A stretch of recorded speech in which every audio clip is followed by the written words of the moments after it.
Dans les heures les plus sombres de la nuit, 4 bombardiers furtifs B-2 Spirit, dont les indicatifs radio allaient de Pro 41 à Pro 44, pénétraient dans l'espace aérien iranien par 3 vecteurs distincts.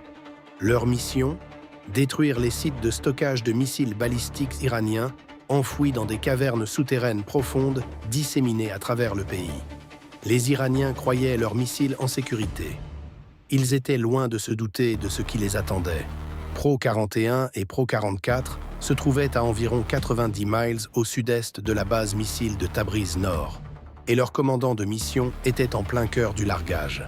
Le complexe qu'ils s'apprêtaient à frapper représentait un défi d'ingénierie redoutable. 8 entrées de cavernes et 6 puits verticaux permettant aux Iraniens de tirer à la verticale, même depuis les profondeurs de la roche. Les calculs étaient brutaux. Il fallait intégrer le cap, la vitesse, le temps de vol, la direction du vent et une demi-douzaine d'autres variables pour trouver ce point précis dans l'espace où larguer les charges. Et c'est en plein milieu de ce calcul que leurs radios crépitèrent d'un problème. Ici, Viper 1. 2 contacts cap 045 montant en altitude. Ce sont des fulcrums. 2 MiG-29 venaient de décoller de la base aérienne de Tabriz, à peine 15 miles du complexe missile. Pro 41 et Pro 44 étaient sur le point de se refermer comme un étau. Les équipages des B-2 absorbèrent l'information en silence. Les transmissions radio peuvent être détectées, géolocalisées, exploitées. Le silence est une doctrine. Mais le silence n'est pas le calme. Voici le problème. Un B-2 aux prises avec un MiG-29, c'est comme un milliardaire en smoking, coincé dans une ruelle sombre, avec une fortune, totalement désarmé, et dont la survie repose entièrement sur l'espoir que personne ne le remarque. Le radar au sol iranien cherchait le Spirit comme on cherche un grain de sable précis sur une plage en pleine nuit.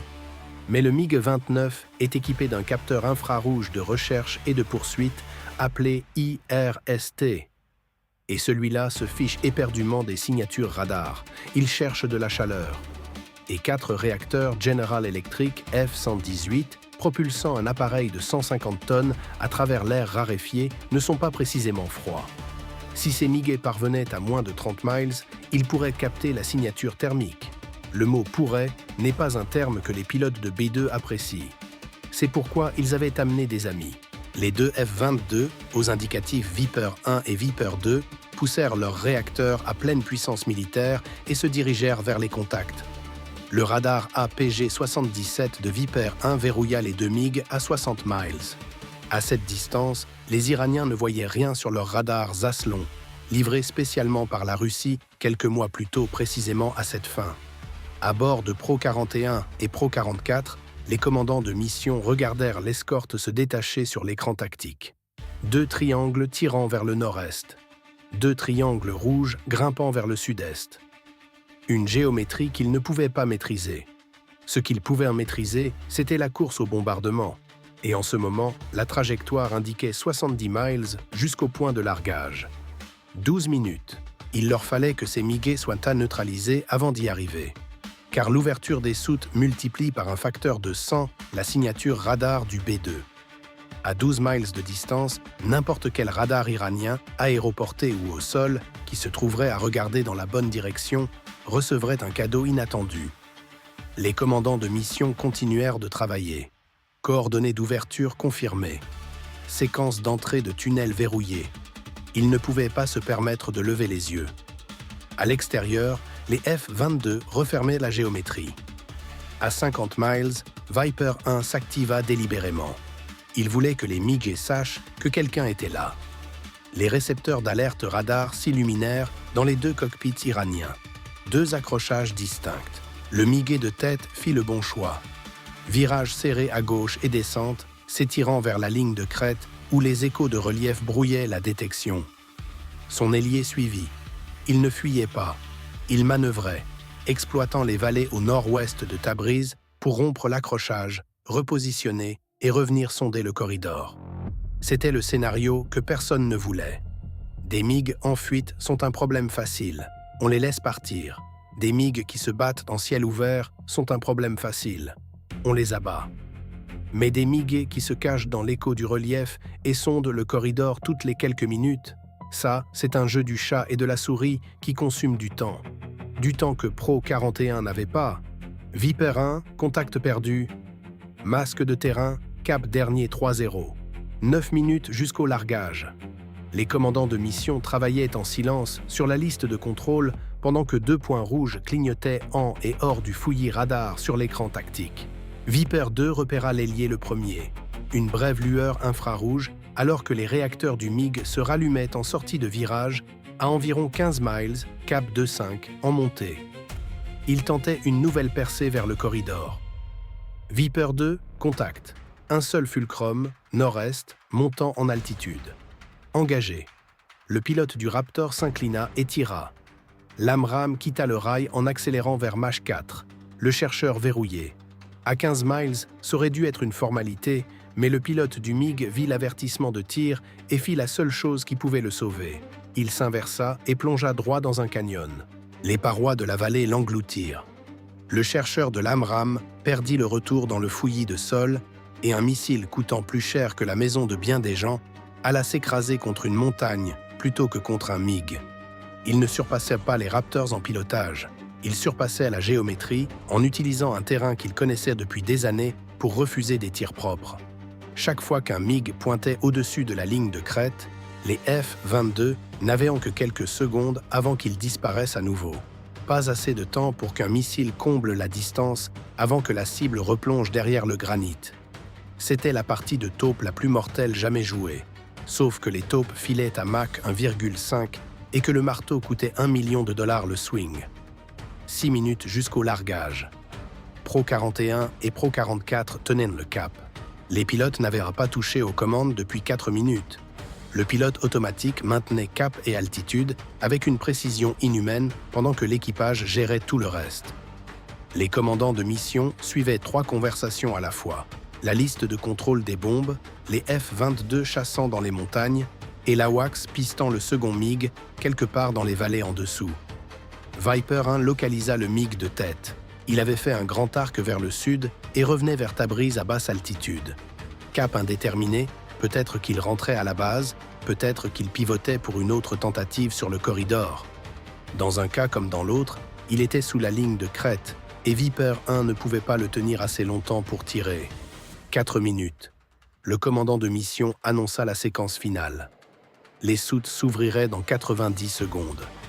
10 secondes d'exposition maximale. Tout ce que cet appareil incarnait, revêtement furtif, surface incurvée, structure absorbant les ondes radar, tout ça existait pour maintenir la signature à la taille d'une bille. Des soutes ouvertes transformaient cette bille en grange. Viper 2, fulcrum en plongée, retour dans le terrain. L'ailier venait de rompre son second assaut et de replonger dans les vallées.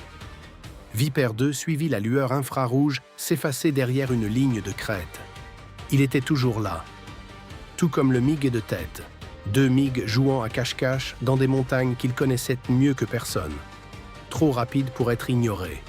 Trop profondément dans le fouillis pour être achevé. 2 minutes. Le commandant de mission trancha. Les MiG étaient bas derrière et en dessous.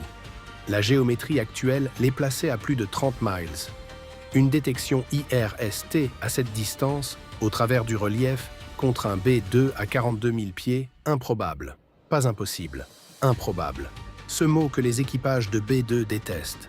Il autorisa la formation à procéder. Les soutes s'ouvrirent. Les lanceurs rotatifs s'armèrent.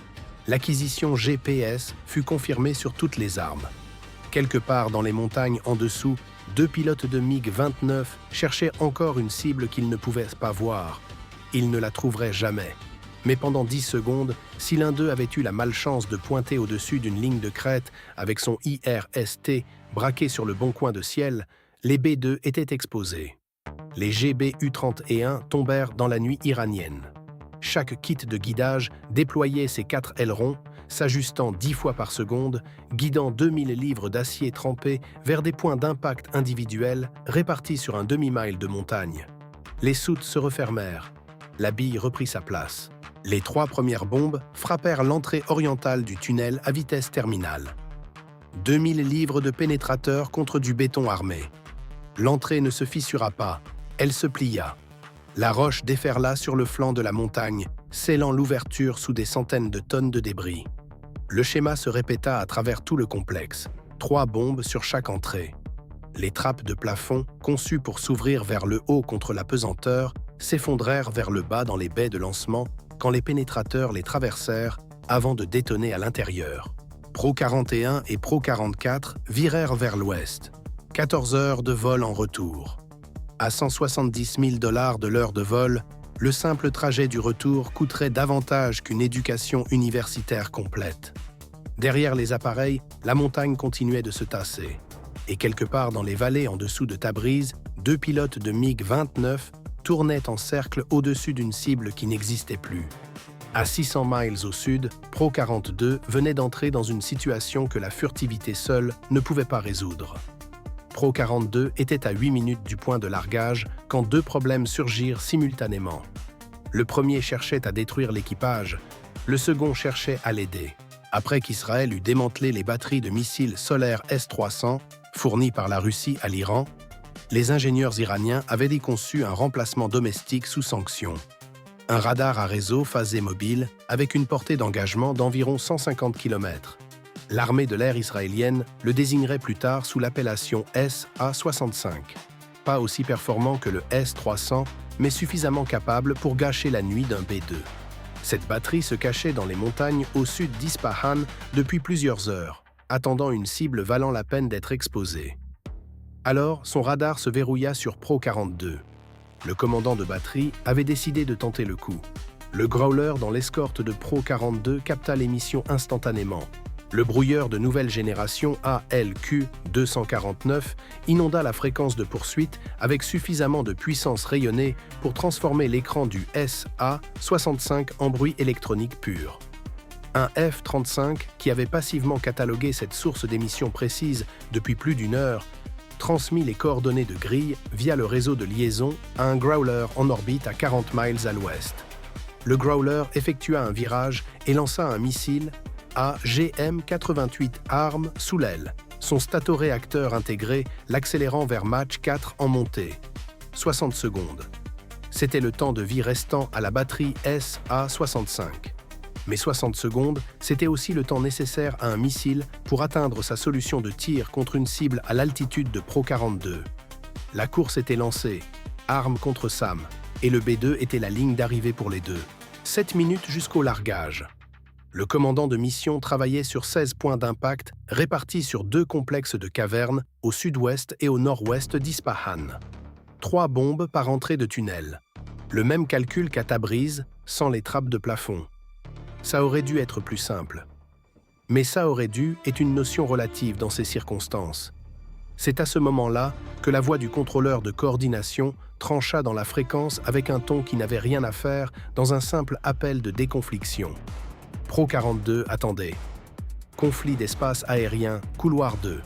Plusieurs appareils amis franchissent la ligne de coordination.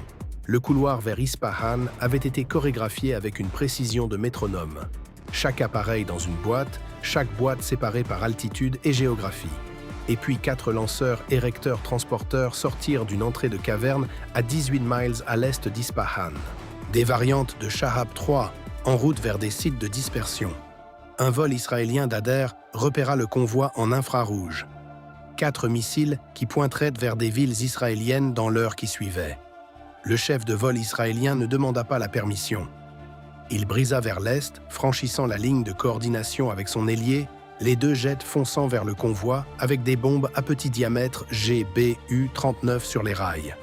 Les lanceurs étaient en mouvement. Attendre une autorisation signifiait les perdre dans les cols de montagne. Qu'on dise ce qu'on voudra sur la coordination de coalition, quand quelqu'un sort des Shahab 3 en direction de Tel Aviv, les Israéliens ne forment pas un comité. Ils forment un package de frappe.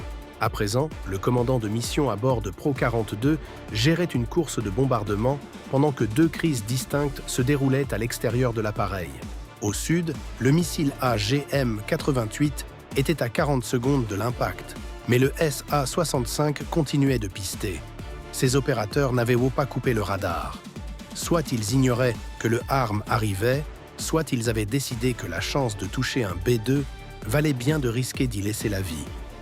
Le Growler pompait sa puissance de brouillage dans la fréquence de poursuite, dégradant la solution de tir, gagnant des secondes.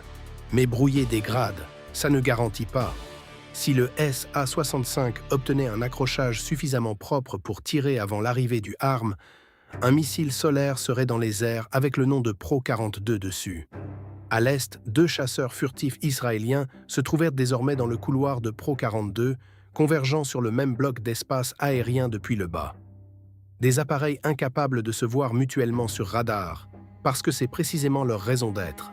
3 jets invisibles convergeant sur le même coin de ciel, c'était l'équivalent aéronautique militaire de 3 personnes aux yeux bandés qui courent dans un parking. Pro-42 à 42 000 pieds cap Est. Les chasseurs israéliens à 25 000 pieds, montant vers le sud-est. Une séparation verticale réelle, mais qui se réduisait. 5 minutes jusqu'au largage. Le commandant de mission avait 16 bombes programmées sur 16 points d'impact et il pouvait sentir les 2 problèmes pressés de part et d'autre. Le contrôleur de coordination s'attaqua d'abord à la déconfliction. Décaler le point de largage de Pro-42 de 3 miles vers le nord pour créer une séparation latérale avec les jets israéliens, ce qui signifiait reprogrammer les coordonnées GPS sur 16 armes en cours d'approche de la cible à 8 miles par minute. Le commandant de mission était déjà en mouvement, doigt sur l'écran de ciblage, mettant à jour les points d'impact un par un. Il avait répété cette procédure près d'une centaine de fois en simulation. Jamais pendant qu'une batterie solaire cherchait activement à abattre son appareil, cependant. Statut Venom sur le SA-65. Le chef de vol F-35 répondit. Le HARM était à 20 secondes. Le SA-65 émettait toujours, pistait toujours. Le brouillage maintenait sa solution de tir sous le seuil de lancement. Probablement. Personne sur cette fréquence ne voulait perdre un B-2 sur un probablement. 3 minutes jusqu'au largage. Les chasseurs israéliens atteignirent dans le convoi. Le jet de tête s'inclina et largua une GBU-39 sur le premier lanceur. 250 livres, des ailes en forme de losange, guidées par GPS. Elle plana sur 60 miles et percuta le châssis du camion. Le réservoir de propergol du Shahab 3 se rompit. Une boule de feu secondaire blanchit l'infrarouge pendant 2 secondes entières. L'ailier était déjà en train de viser le second camion. Au sud d'Ispahan, le HARM arriva. Le chercheur à ondes millimétriques de la GM-88G se moquait que l'opérateur du SA-65 ait finalement coupé son radar 3 secondes auparavant. Ce que l'opérateur du SA-65 ignorait, c'est que la GM-88G a une mémoire rancunière. Radar coupé ou non, le guidage GPS et inertiel conduit l'ogive vers l'emplacement exact où l'antenne émettait 30 secondes plus tôt. L'ogive détonna et une année d'ingénierie iranienne sous sanction se transforma en champ de débris dans les montagnes. Un programme de défense aérienne à coût astronomique, répondu par un missile que la marine américaine commande, comme on commande des rames de papier. 2 minutes jusqu'au largage. Le commandant de mission avait reprogrammé 12 des 16 points d'impact. Ses doigts n'avaient pas cessé de bouger depuis que le contrôleur avait annoncé le décalage. L'ailier israélien toucha le second lanceur. Les 2 camions restants se dispersèrent dans des cols de montagnes séparés. Ce serait le problème de quelqu'un d'autre dans 1 heure. Les 2 chasseurs virèrent vers le sud et franchirent à nouveau la ligne de coordination. Pro-42, couloir 2 ouvert, autorisé à attaquer. 60 secondes. Le commandant de mission termina les 4 derniers points d'impact. Il confirma la séquence. Les 16 armes suivaient vers les coordonnées ajustées. Les soutes s'ouvrirent. 16 GBU-31 tombèrent vers 2 complexes de cavernes au sud-ouest et au nord-ouest d'Ispahan. La montagne fit ce que font les montagnes quand on enfonce leur façade avec des ogives pénétrantes. Elle s'effondra sur elle-même, se referma, 3 bombes par entrée. La roche et le béton armé dévalèrent pour ensevelir tout ce qui se trouvait à l'intérieur. Pro-42 mit le cap vers le retour. À 300 miles au sud-est, Pro-43 approchait d'une cible que les 2 autres équipages n'avaient pas eu à gérer. Un complexe de cavernes qui ne se tenait pas tranquille dans l'obscurité. Celui-là tirait. Quand l'équipage de Pro-43 prit sa position d'approche, il pouvait entendre la guerre se dérouler sur la radio. La voix du contrôleur AWACS avait une tension absente quelques minutes auparavant. Brève, rapide, la cadence de quelqu'un qui suit des choses qu'il préférerait ne pas avoir à suivre. À 300 miles au sud-est, à l'intérieur d'un complexe de cavernes près de Corgu, des équipages de missiles iraniens chargèrent des rounds dans les baies de lancement aussi vite que leurs chargeurs automatiques pouvaient les cycler. Ce qu'ils ignoraient, c'est qu'un commandant de mission à 42 000 pieds comptait leur rythme et planifiait de l'utiliser contre eux. Tirs balistiques multiples, Cap 173, la grille source correspond au package cible Kilo 7. Kilo 7, c'était la cible de Pro 43, un complexe de cavernes missiles dans les montagnes près de Corgu, en train de tirer activement des missiles balistiques sortant des trappes verticales sur des trajectoires visant des installations de la coalition à travers le Golfe. Les bases d'Al-Udeid et d'Al-Dafra, où les batteries Patriot et Tchad tournaient déjà à plein régime pour tenter d'intercepter les rounds entrants. Cette installation était en plein engagement, alimentant la lutte en missiles plus vite que les stocks d'intercepteurs de la coalition ne pouvaient les absorber. Chaque minute qu'elle restait opérationnelle, c'était un round de plus décrivant une arche au-dessus du Golfe. L'équipage n'avait pas besoin d'un briefing pour comprendre ce que ça signifiait. Il devait fermer cette caverne. 16 GBU-31. Même chargement que les deux autres appareils, mais les priorités de ciblage s'inversèrent complètement. Le commandant de mission surveilla le flux AWACS. Nouveau tir depuis l'ouverture 1. Le chronomètre démarra. Marquage sur l'ouverture 1. 4 minutes. Pro 43 était à 11 minutes du point de largage à cap et altitude actuelle. Il ne pouvait pas saisir cette fenêtre, alors il planifiait pour la suivante. Un autre missile tirerait depuis cette ouverture dans environ 8 minutes, rechargement plus séquence de tir. Après ce tir, la baie serait vide à nouveau. Voilà sa fenêtre. Il allait utiliser le propre calendrier de tir iranien comme table de livraison d'armement. La caverne lui disait essentiellement quand frapper. Le pilote corrigea. Légère augmentation de poussée, 2 degrés de correction de cap. Le commandant de mission reprogramma la séquence d'attaque. Les ouvertures en premier, synchronisées sur le rythme propre de la caverne. Les entrées de tunnel en dernier. L'AWACS annonça un nouveau tir depuis Corgu. Le commandant de mission marqua l'heure, lança le compte à rebours de 4 minutes. Pro 43, autorisé à attaquer. Les soutes s'ouvrirent. Exposition maximale. Le pilote se verrouilla. Cap, altitude, vitesse. Main stable sur les commandes. Le lanceur rotatif cycla. Acquisition GPS confirmée sur les 16. La première paire de GBU-31 tomba vers l'ouverture, 90 secondes après le dernier tir. La baie en dessous était vide. Le round suivant était encore en transit depuis la chambre de stockage vers le rail. Les ogives BLU-109 traversèrent les trappes de plafond et détonèrent à l'intérieur de la baie vacante. Le souffle écrasa le mécanisme de chargement automatique, gauchit le rail de lancement et aplatit le plafond de la chambre inertielle. Rien ne tirerait plus jamais depuis cette baie. 8 secondes plus tard, la deuxième paire percuta l'ouverture 2. Même synchronisation, même résultat. Les 2 baies de lancement détruites entre 2 cycles de tir. Pas de secondaire incontrôlé, pas de propergol éparpillé, des hits propres sur des chambres vides. Les 12 GBU-31 restantes marchèrent à travers les entrées de tunnels par groupe de 3. Entrée est, entrée ouest, 2 tunnels de service pour ventilation et accès véhicule. Chacun s'effondra sous les impacts successifs de 2000 livres. La roche et le béton armé dévalèrent pour sceller les ouvertures. Corgu se tut.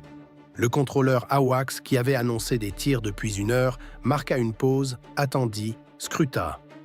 Aucun nouveau track sur le cap 173. La caverne qui alimentait la bataille en missiles 5 minutes auparavant venait de s'éteindre définitivement. Ce soir, quelqu'un comprit pourquoi les routes américaines sont trouées. L'argent était parti ailleurs pour creuser des trous bien plus grands.